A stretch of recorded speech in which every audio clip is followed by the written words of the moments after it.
서두에 앞서 제가 지금 스터디를 또 하나 지금 하고 있잖아요. 그래서 어 거기에 계신 분들도 실력이 그렇게 막 딥러닝을 꼼꼼히 하시는 분들이 아니어서 제가 한 2주 정도 지금 논문을 지금 꽤 많이 본 것 같아요. 한 6개 7 개를 8개 정도는 본 것 같아요. 그래서 지금 꽤 많이 본 상태고, 두현님한테 지금 알려줄 수 있는 그런 쉽게 쉽게 하는 방법을 그 2 주간 좀 많이 깨우쳐 가지고 거의 매 이 주 동안 매 2 시간은 제가 강의식으로 여기 스터디방 상호님이 하시는 것처럼 이렇게 좀 했었거든요. 그래서 오늘 좀 차분하게 좀 천천히 좀 곱씹으면서 이렇게 알려드리도록 하겠습니다 일단. 감사합니다. 일단은 오늘 강의할 거는 이제 처음은 인제 Fully Convolutional Network for Semantic Segmentation 입니다. 그래서 흔히 이제 FCN이라고 이제 하는데요. 어 논문은 이런 저자들이 만들었습니다. 일단은 초반 서두에서는 논문 저자들은 인제 CNN 모델인 인제 말렉스넷이나 VD16이든 구글넷이든 이런 뛰어난 성 CNN의 뛰어난 성능을 보인 애들을 이제 시멘틱 세그멘테이션에 맞게끔 변형한 모델이라고 소개를 하고 있습니다. 그럼 우리 뭐 시멘틱 세그멘테이션이 뭔지, 또 시멘틱 세그멘테이션이 다른 또 인스턴트 세그멘테이션이 뭔지 먼저 설명을 할 필요가 있을 것 같은데요. 일단 시멘틱 세그멘테이션은 아래 그림에서 좀 볼 수 있듯이 어떠한 객체를 세그멘테이션 했을 때 이게 두 개가 다 종이 쓰레기라고 이제 클래스를 정했다고 합시다. 그러면 인제 제가 세그멘테이션을 하게 되면은 이거는 같은 종이 쓰레기의 클래스로 분류가 돼서 종이 쓰레기 두 개로 인지가 되게 됩니다. 근데 이제 인스턴트 세그멘테이션 같은 경우는 이 두 객체가 다른 객체로 인식하여 종이 쓰레기 1 번, 종이 쓰레기 2번 이런 식으로 인스턴트 세그멘테이션이 될 수가 있습니다. 그래서 아래에 정리된 게 시멘틱 시그멘테이션의 목적과 또 예시, 또 인스턴트 시그멘테이션의 목적과 또 예시를 이렇게 이제 좀 설명을 드렸습니다. 아까처럼 얘기한 것처럼 종이 쓰레기 1과 종이 쓰레기 2를 구분하기 때문에 인스턴트 세그멘테이션이 좀 복잡도가 좀 상대적으로 높은 어 높은 인제 구성을 가지고 있습니다. 일단은 FCN 같은 경우는 VDG16이라고 저희 CNN에서 가장 유명한, 거의 모든 초반 이제 욜로에서도 많이 쓰였던 인제 그 백본으로 이제 사용했던 VDG16을 백본 이제 사용하게 됩니다. 백본이라고 하면은 기존의 음 모델과 다르게 먼저 기본이 되는, 약간 기본이 되는 모델을 좀 백본이라고 좀 표현을 할 수가 있겠습니다. 그래서 FCN 같은 경우는 VGG에서 이미 이미지 분류, 즉 이미지 클래시피케이션의 우수한 성능을 보았기 때문에 이를 기반으로 아까 논문 서두처럼 이제 시멘틱 세그멘테이션 작업에 맞게 변형을 하였다고 얘기를 하고 있습니다. 이 변형이라고 하는 부분을 좀 주의 깊게 아셔야 되는데, 다음 이제 그림이 이제 VGG 16의 이제 뭐 간소화된 이제 그림이라고 설명을 하면 되겠습니다. 혹시 듀현님은 혹시 VDG 16 좀 아시나요? 아니면 보신, 어떻게 제가 설명드려야 좀 알려드려야 될 것 같아 가지고 혹시 어느 정도 아시는지. 어 좀 약간 완전 잘 모르는 상태이긴 합니다 제가. 어 VGG16. 혹시 이 코드도 보일까요? VDG 16? 아 네네네. 네, 그러면은 이 VDG 16으로 천천히 설명드릴게요. 아 네 감사합니다.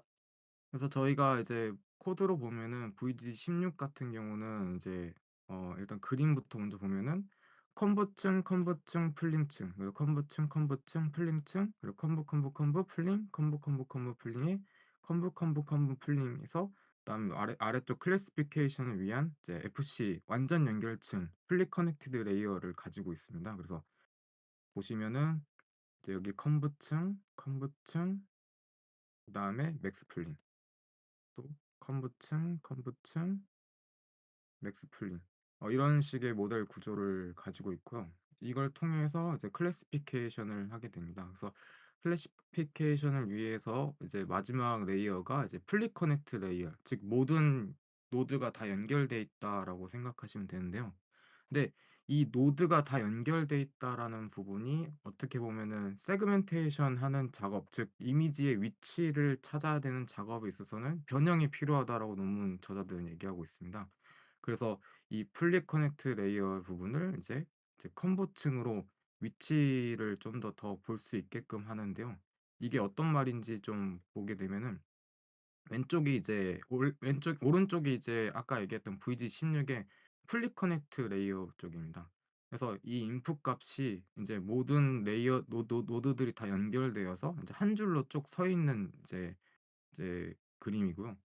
이제 오른쪽 왼쪽 같은 컨볼루션 레이어 같은 경우는 위치 정보가 이제 컨브층을 통과해서 어느 위치에 있다라는 이제 스코어 맵, 즉 확률 값들이 이제 여기에 표시가 되는 거죠.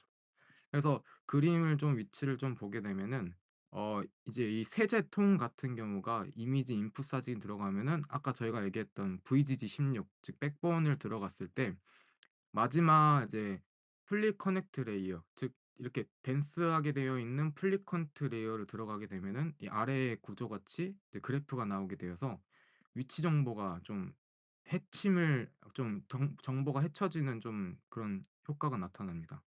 근데 이제 반대로 이거를 컨버팅으로 했을 때에는 좀 더 인풋 이미지에서 이렇게 픽셀 값들을 이제 위치를 좀 더 확인할 수 있는 그런 효과가 있는 거죠.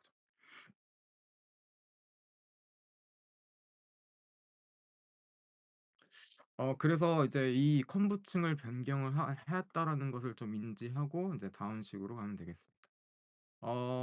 다음 거는 이제 트랜스포즈 컨볼루션이라고 우리 흔히 이제 업샘플링이라고 하는 게 있습니다. 그래서 이게 원래 세그멘테이션 같은 경우는 제가 좀 그림을 좀 설명을 드리자면은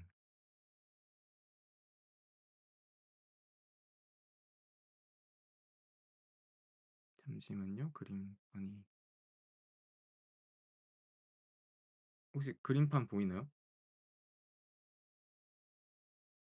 그럼 제가 이게 화면 공유가 쪼끔 창이 잠시만요.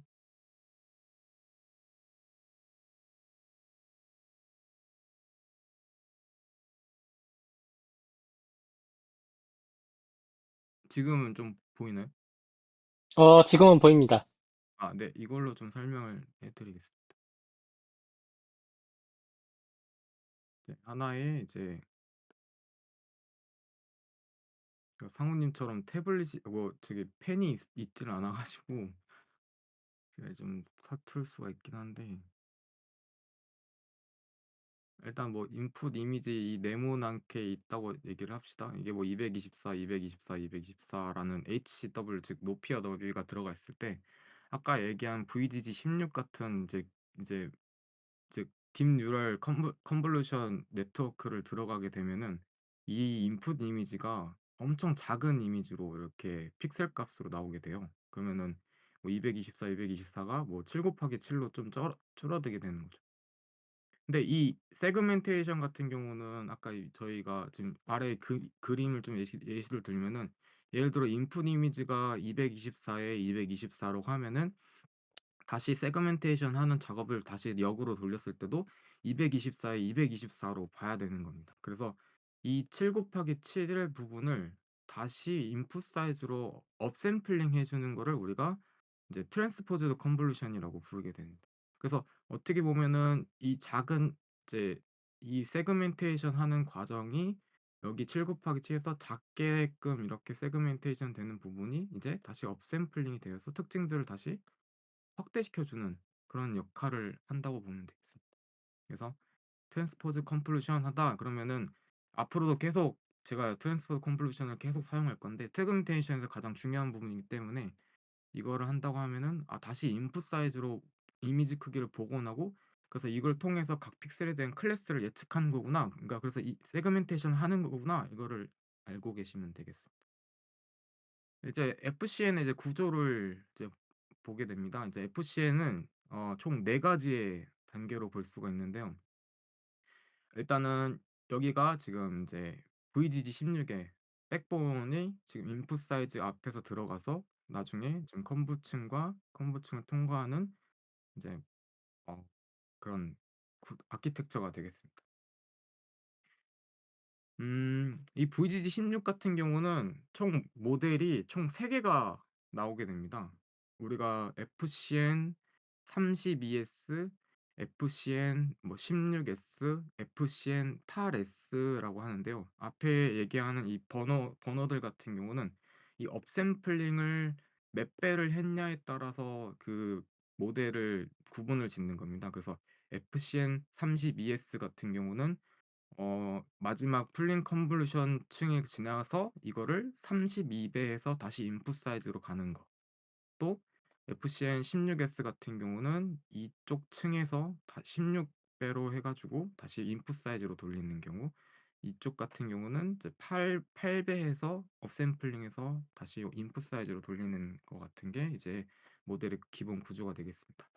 그러면은 왜 32배, 16배, 8배 이런 식으로 하게 되냐면 이 224, 224 인풋 이미지가 풀링층을 넘어갈 때마다 2분의 1씩 줄어들게 됩니다. 그래서 224를 줄게 되면은 여기서는 이제 112가 되겠고, 이쪽은 또 여기서 2를 줄이게 되면은 56이 되겠고, 또 여기서 2를 줄이게 되면은 28이 되고, 여기서 또 2를 줄이게 되면은 14가 되고, 여기가 7 곱하기 7이 됩니다.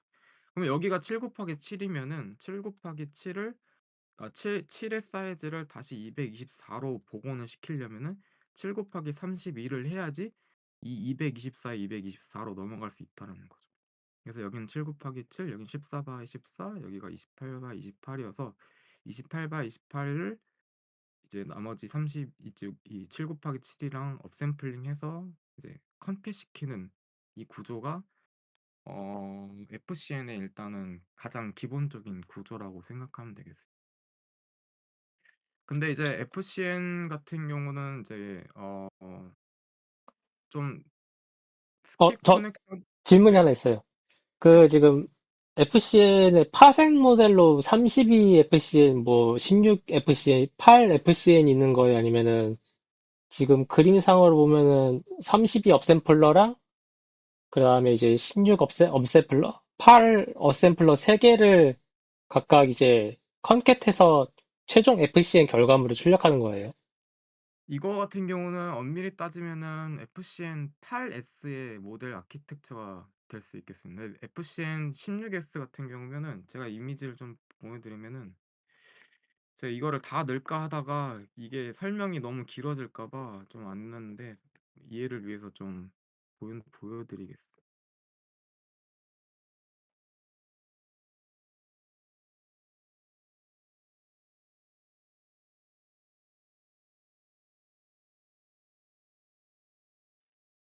여기 없네. 어디 있을까? 아, 여기 있다. 아까 얘기했던 224 인풋 사이즈가 이렇게 주는 거에 대한 그림이고요. 이게 이제 상우님 얘기한 것처럼 그러면은 지금 보고 있는 그림이 지금 이건데 32S는 뭐고 8S는 뭐고 16S는 뭐냐 이건 얘기를 하고 싶으신 것 같은데 32S 같은 경우는 어떤 이제 이런 컨캣 과정일 없이 그냥 VGG 16을 지나갔을 때 그 마지막 풀리 컨볼루션 레이어를 지나갔을 때 7 곱하기 7 이미지를 그냥 세그멘테이션 업샘플링 32배 하는 거를 이제 FCN 32S라고 하는 거고요. 지금 보시는 것 같은 경우는 16S라고 해서 최종 이게 업샘플링이 다시 인풋 사이즈 갈 때 16배를 하는 과정이에요. 그래서 지금 이거부터 설명을 드릴게요. 그래서 아까 지금 이 이미지를 캡처해서 좀 여러분들 좀 보기 편하시게 작업을 하고 구분을 짓도록 하겠습니다.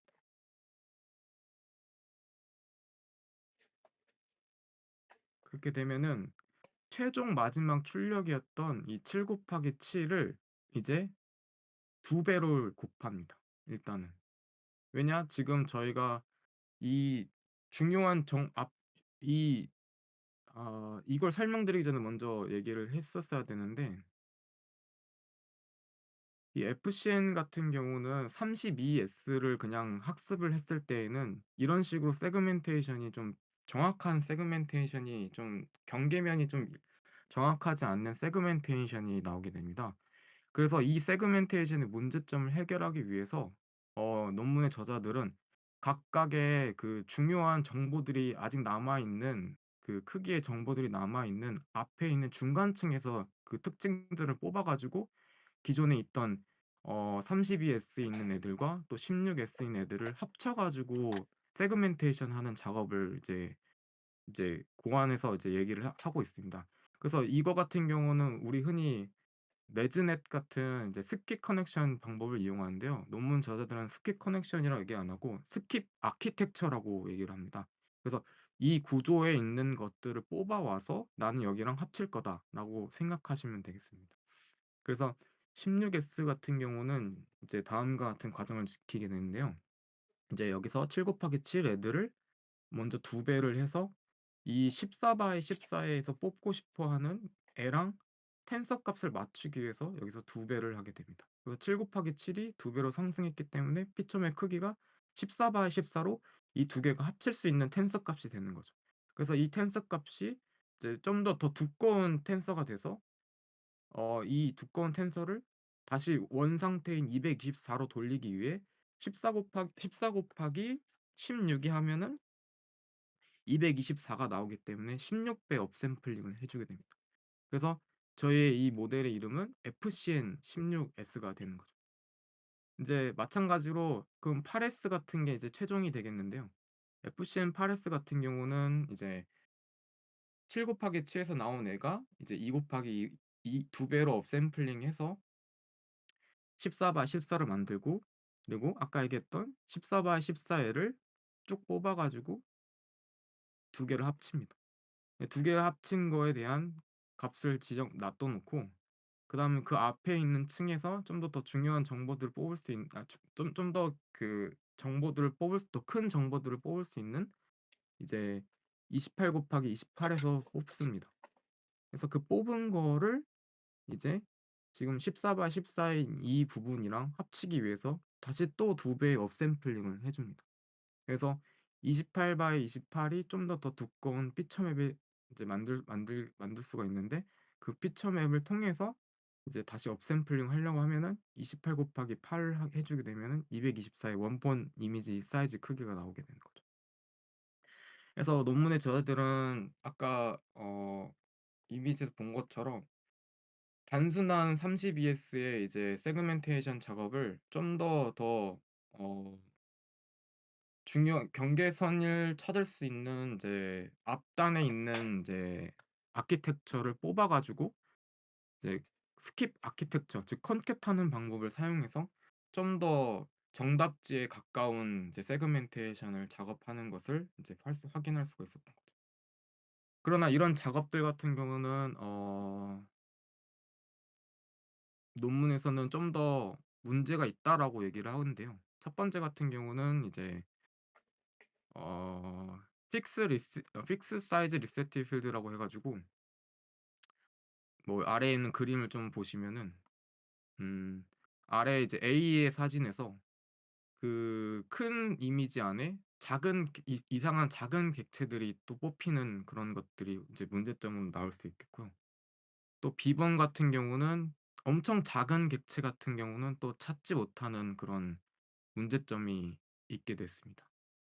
또한 지금 이따가 다음에 코드로 보게 되는데 즉 트랜스포즈 컨볼루션 하는 과정을, 즉 바이리니얼 인터폴레이션이라 가지고 선형 보관법을 사용하여서 그 업샘플링을 하는데, 이 선형 보관법 같은 부분이 문제점으로 업샘플링의 문제점이 되기 때문에 그 부분에 대해서 추후 제가 또 얘기하는 이제 디컨분해서 그 점을 보완한 논문이 또 나오게 됩니다. 그래서 바이니리얼 인터폴레이션 같은 경우는 뭐냐면은 뭐 수식으로 이제 보관법으로 생각하시면 되는데, 업샘플링하는 과정을 좀 더 그 엣지 부분을 좀 더 부드럽게 업샘플링하는 방법이라고 생각하시면 돼요. 네, 추후에 CRF도 말씀을 드릴 건데, CRF 같은 경우는 이제 후처리 기법으로 이제 주변에 이제 각 픽셀끼리 인접한 픽셀이랑 인접한 위치, 또 인접한 색깔 같은 경우는 같은 객체라고 보기 때문에 그거를 좀 찰흙으로 그 엣지를 좀 뭉치듯이, 지점토로 이렇게 뭉치듯이 이렇게 후처리하는 작업이라고 생각하시면 되겠습니다. 그래서 저는 저 질문 이제 하나 있어요. 네. 컨디셔널 랜덤 필드를 적용을 하게 되면은 그 전체적인 학습 시간이 많이 소요되지 않나요? 근데 이제 CRF 같은 경우는 후처리여서 일단은 모든 이미지를 다 하는 게 아니라 이제 마지막 후처리 과정이어 가지고 만약에 이미지 하나만 원하면은 거라서 저는 일단 CRF 과정도 지금 결과물이 있긴 한데 한번 제가 이게 맞는 과정인지 그러니까 이게 이밸류에이션 과정에서 그 과정을 한다라고 하는 사람도 있고 아니면은 마지막 그 모든 이제 작업 그러니까 예를 들어 세그멘테이션 작업이 다 끝나고 뭐 테스트하는 과정에서 거기서 CRF 세그멘테이션 하고 CRF를 같이 이제 한다라는 얘기도 있어요. 그래서 음, 뭐가 맞는지는 잘 모르겠는데 제가 한 게 지금 후처리로 사용을 해 가지고 이따가 좀 상호님이 좀 제가 얘기하는 그 사진 같은 것들을 제가 이제 그 나온 게 있는데 그거를 좀 보시고 좀 판단을 해 주셨으면 좋겠습니다. 저도 그러면 하나 또 질문 하나 더 있어요. 네 말씀해 주세요. CRF 같은 경우에는 네. 라이브러리가 있는 걸로 아는데 어느 라이브러리 사용하셨어요? 저도 댄스 CRF 그 파이 코어 RF인가 CRF인가 댄스 그걸로 썼어요. 라이브러리 그냥 갖다 썼어요. 파이터치 CRF가 있는데 댄스 그 CRF는 제가 지금 처음 듣는데요? 파이토치 CRF가 제가 썼을 때는 이게 처음에 썼을 때는 CPU 연산으로 되더라고요. 그래서 제가 뭐 잘못 만든 건지 이게 아니면 그거를 쿠다로 안 남겼는지 그래서 그거를 사용을 하지 않고 저기 어디야 일본 분이 작성해 주신 CRF 댄스 CRF라고 그게 있어 가지고 그거를 사용했습니다. 아, 오케이. 이해했습니다. 네. 근데 이게 처음에 CPU로 연산돼 가지고 뭐 잘못됐나 해서 다시 봤는데 이 CRF 과정을 다른 분들 어떻게 사용하는지를 몰라 가지고 이제 기본이 없어 가지고 아, 이게 지금 이 얘기를 왜 하냐면은 제가 이번 주에 발표를 할까 말까 고민을 하다가 내용이 너무 네. 많아가지고 넘어가긴 했던 내용인데 제가 지금 네임 엔티티 레코그니션이라고 개체명 인식을 하고 있거든요. 네. 이게 자연어 처리 쪽에서 하는 내용인데 그게 이미지 세그멘테이션이랑 똑같은 거예요. 그러니까 텍스트 음. 세그멘테이션이라고 보시면 되거든요. 음. 거기에 CRF가 나와요. 그러니까 자연어도 CRF로 쓴다는 거네요. 네, 자연어도 왜냐면 그냥 자연어 세그멘테이션이 NER 태깅이고 이미지 세그멘테이션은 그냥 이미지 세그멘테이션이라고 부르는 거죠. 그러면 이따가 CRF랑 그 기법에 대해서 일단은 코드도 저기 주소 달아 네. 놨고 그 아, 수식도 달아 놨는데 한번 그거 보시고 NLP에서 하는 CRF랑 얼마나 좀 다른지 좀 이따가 설명 좀 해 주시면은 좋을 것 같아요.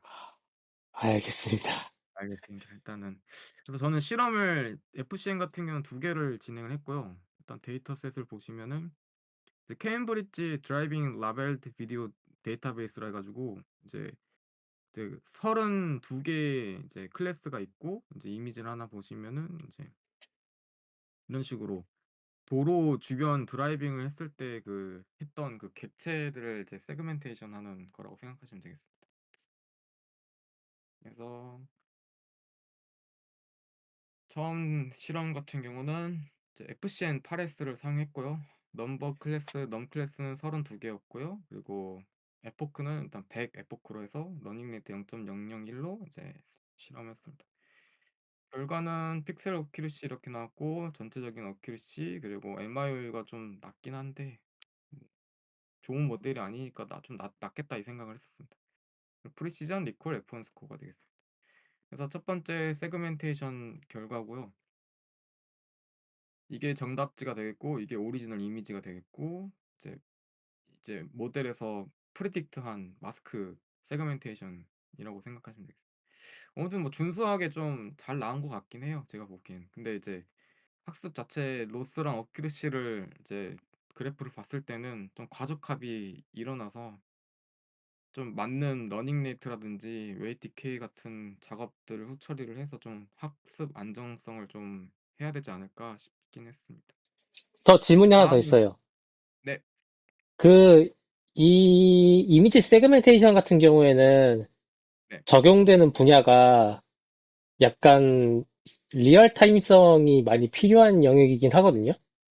네. 그러니까 이게 어디에서 사용이 되냐면은 지금 그 위에 있는 이미지 잠깐 볼 수 있을까요? 바로 위에, 예, 요거. 요게 그 주행 환경인 거잖아요. 따지고 보면은 네네네. 여기서 그 연보라색 이미지 부분이 연보라색으로 마스킹된 부분이 그 자율주행 쪽에서 프리스페이스 존이라 불러요. 이게 도로 말씀하시는 거죠? 네, 도로 부분을 프리스페이스 존이라 부르고 앞에 있는 보라색이 이제 인식해야 될 그 네. 뭐 오브젝트 비클이 될 수가 있는 거죠. 네. 그래서 이 프리스페이스 존이 얼마나 영역이 발생을 하느냐에 따라서 그 음. 경로 계획 알고리즘의 그 어느 방향으로 이렇게 차량이 움직여야 된다. 그런 게 이제 결정되는 대상 인자값이 되는 거거든요. 이해했습니다. 그러면은 여기서 중요한 게 얘가 리얼 타임성이 안 되면 프리스페이스 존에 대한 인풋 데이터가 밀리는 거니까 그 경로 계획 알고리즘이 제대로 동작을 안 하겠죠.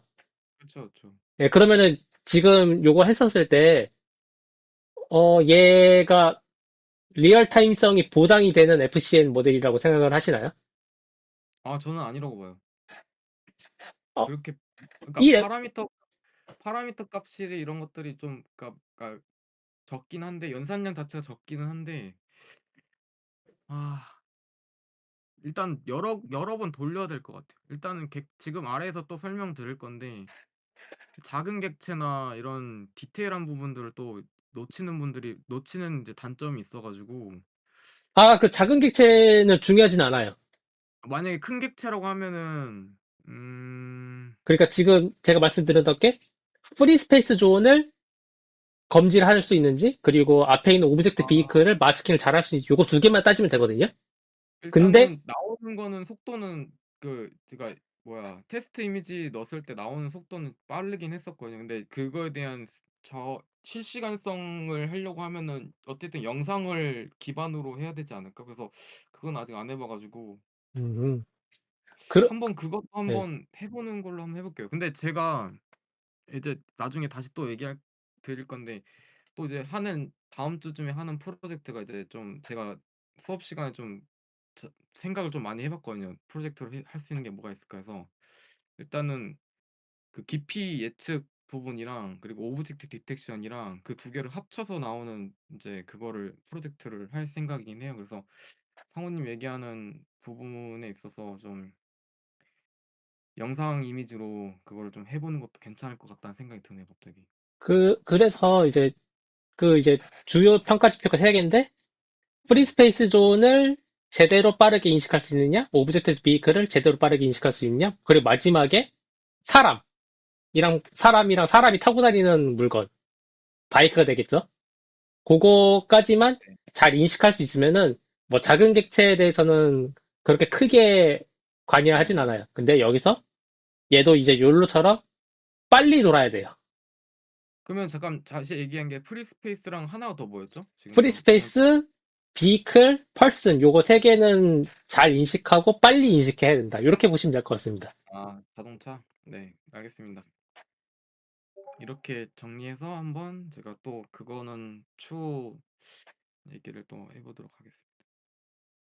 그리고 두 번째 실험 같은 경우는 이제 파스칼 VOC 2012 데이터고요. 넘버 클래스는 배경 포함 21개가 되겠습니다. 그래서 F급 100 돌렸고요. 러닝 레이트 0.001, 다음에 뭐 크로스 엔트로피 로스 객체 여러 개니까. 그래서 엔트로피 로스 썼고, 그래서 이것도 뭐 준수하게 좀 나오는 것 같은데 이제 이런 디테일한 부분은 좀 세부적인 것들은 놓치는 좀 그런 세그멘테이션이 된 것 같고, 그리고 아까 얘기했처럼 그 객체 안에 좀 잘 구분을 못하는 부분도 있고 작은 객체도 구분 못하는 이런 단점이 있었습니다. 일단 네, FCN 끝입니다. 아, 코드 보여드려야죠. 맞다. 그래서 코드를 보면은 이제 아래는 이제 프리트레인드 된 이제 VG16을 갖고 와서 이미지넷 웨이트를 가져와서 이제 하는 방법이고요. 그리고 저는 여기 스터디방에서 저는 프리트레인드 된 걸 잘 사용 안 하고 저가 직접 짜는 걸 좋아해서 아까 처음에 봤던 VGG16 백본이 여기까지는 같은데 마지막 이제 풀리 커넥트 레이어 부분에서 이제 풀리 컨볼루션 레이어로 이제 바뀐 거를 좀 보면 되겠어요. 그래서 여기가 컴보 2D, 컴보 2D 해서 하는 부분이 되겠고 이제 여기서부터가 좀 헷갈릴만 하긴 하는데 이걸 어떻게 설명드려야 할지 모르겠는데 각 여기까지 들어갔을 때 즉 이거를 설명을 어떻게 해야 하면 좋을까? 거기까지가 통상적인 VGG 16 레이어의 피처 익스트랙터 부분 이렇게 네, 맞아요. 설명하시면 돼요. 네, 맞아요. 그래서 그 FCN 32가 뽑히는 부분이 여기가 되겠고 이 부분에 그러니까 여기까지가 VGG 16에서 일반적으로 이제 컨볼루션 마지막 층 덴스 컨볼루션을 지나갔을 때 되겠고 마지막 이게 7 곱하기 7 사이즈이기 때문에 업스코어 32로 해가지고 이제 32배 트라이드 32로 해서 32배 확대한 부분이 되겠어요 여기가. 그리고 중간층에서 또 뽑아야 되니까 중간층에서 뽑는 부분을 이제 저희 X4인 1,512의 14 x 14인 부분을 가져와서 업샘플링 하는 부분이 되겠고 스코어 2 같은 경우는 아까 위에서 여기 이 스코어 이 부분을 그러니까 VG16 마지막 층을 다 나왔었던 애를 2배 업샘플링 해서 1,21 14 x 14로 만든 다음에 이 두 개랑 합칩니다. 그래서 스코어 4-1이 만들어져요. 이 스코어 4-1을 다시 트랜스포즈 하려면은 16배가 필요하기 때문에 여기서 16배 한 코드를 여기서 가져와서 16배 합니다. 그 마지막 파레스 같은 경우는 이 두 개 합친 거, 이 두 개 합친 처음은 X3 먼저 뽑고 중간 VG16에서 X3 먼저 뽑고 그 뽑은 거를 여기서 갖고 오고 그리고 아까 여기서 합친 이 부분이 28 x 28이랑 합치려면은 2배 또 업샘플링 해줘야기 하 때문에 2배 업샘플링 그래서 2배 업샘플링 한 거를 이제 다시 합치는데 여기서 중요한 게 스코어 사이즈를 이제 그냥 가져오는 방법을 사용을 해서 이제 바이니얼 아까 얘기했던 선형 보관법을 사용해서 이제 합치는 방법을 이제 보여드리는 거. 그래서 FCM 파레스 이렇게 질문이 하나 더 있어요. 네. 스코어 4-2가 그 따지고 보면 업샘플 레이어로 동작하지 않나요? 그렇죠. 이제 잠시만요. 코드 잘못 뜬다. 이거 맨날 할 때마다 헷갈리네 이거. 스코어 3이랑 스코어 4-2랑 더하고 큰 8 스코어 4-2랑 스코어 4-2 스코어 4-2 스코어 3 잠깐만 이거 뭔가 중복돼서 나온 것 같은데요? 왜 그러지? 어, 잘못 들어간 것 같은데? 이거 여기서 잘못 들어갔구나. 어? 코드는 제가 수정을 하도록 하겠습니다. 이거 잘못 들어간 것 같아요. 이게 중간이 잘못 들어간 것 같아요. 이게 지금 저도 이거 원래는 다른 분들 코드 같은 경우는 그냥 FCN 8S 하나 뜩 만들고 다음 이제 파이썬에 FCN 16S를 만들고 FCN 32S 이렇게 따로따로 만드는데 저는 뭔가 그냥 FCN 안에서 이 구분하는 것을 좀 하고 싶어서 했던 건데 이게 실수를 했네요. 여기 좀 사모님 잘 잡아주셨네. 필요 없는 구분해서 한다는 게 만약에 이제 클래스를 설계를 할 때 인자값으로 FCM8을 입력하면은 그 모델이 FCM8 VGG16 모델이 되는 거고 그렇죠, 16을 그렇죠. 여기 그런 식으로요. 네, 범용성 맞아요. 있게 네, 근데 저는 그냥 여기서 FCN 16S, FCN 32S 리턴 값만 바꿔주면은 여기서 바로바로 사용할 수 있으니까 그래서 그렇게 하려고 싶었던 건데 좀 실수를 했네요 여기는. 여기는 제가 다시 한번 확인한 다음에 저기 수정을 해보도록 하겠습니다. 그러면 질문이 하나 더 있어요. 네. 업샘플 레이어가 그 파이토치에서 제공해주는 게 두 가지 버전이 있는 걸로 알고 있거든요. 하나는 이제 네. 컨브 트랜스포즈 2D로 제공이 되는 게 하나가 있고, 네. 하나는 또 그냥 단순하게 바이리니어로 이렇게 업샘플을 진행하는 경우가 있어요. 네. 그 두 가지가 어떤 차이점이 발생하는지 혹시 아시나요? 제가 좀 파이터치 그 뭐 아카이빙 같이 하다 보니까 좀 발견한 건데 이거 같은 경우는 그런 어떤 보관법으로 들어가는 게 아니라 잠시만요. 그 이 모드가 여러 가지가 있어요, 여기 안에.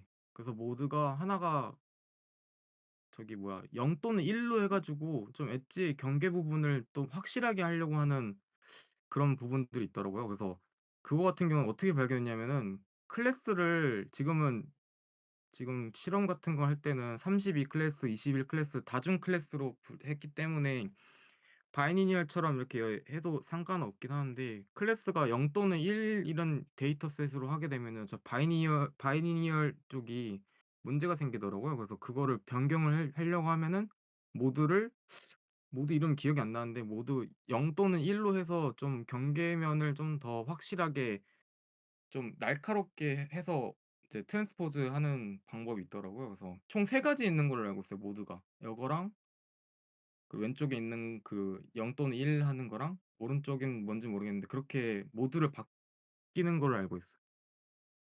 맞나요? 어, 그것도 있긴 한데, 네. 그, 그러니까 업샘플을 한다는 게 작은 이미지를 크게 확장을 하는 거잖아요.